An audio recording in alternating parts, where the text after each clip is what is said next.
as nossas Bíblias no livro do profeta messiânico, o livro do profeta Isaías. Abençoe também esta amada igreja e que Deus continue guardando e que prosperando a vossa vida em nome de Jesus. Livro do profeta messiânico, livro do profeta Isaías, capítulo de número 10, verso de número 27.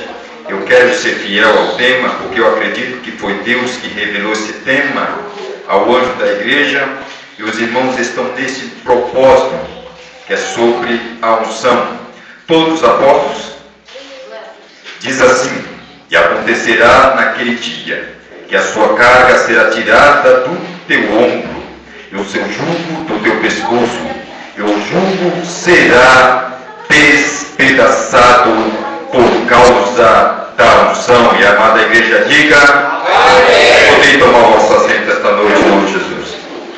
Meus amados irmãos, quando nós olhamos para o capítulo de número 10 do livro de Isaías, vemos que o capítulo 10, no contexto histórico ao qual apresenta esse capítulo, ele se divide em duas sessões.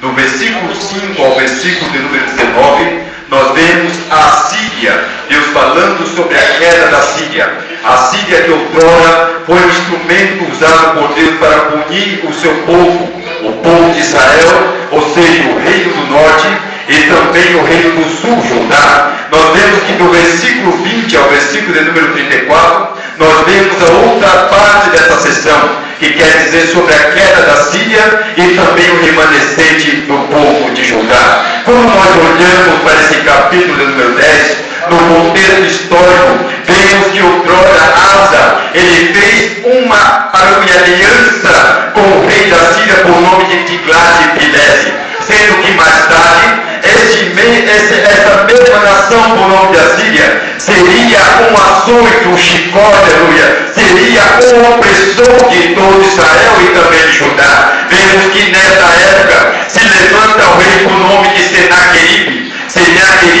os piores e mais ferozes reis da Síria. Vemos que Senaqueribe, durante o seu reino, ele tomou todo o reino do norte, tomou algumas nações. Diz a história que Senaqueribe, nos análises das suas crônicas, ele segue dizendo que ele tomou todo o reino do norte, tomou também o reino de Laques, Edom, e também tomou 46 cidades de Judá. E por fim ele coloca: eu prendi Ezequias como um pássaro em uma gaiola. E quando nós vemos aqui a promessa de Deus no verso 27, que fala sobre unção, a unção que fala aqui não é a unção de pula-pula, não é a unção de falar em línguas. Logo, a unção ela tem três definições. A primeira definição é separar para alguém para dedicar ao mesmo um objeto, quer dizer, aplicar ou derramar azeite.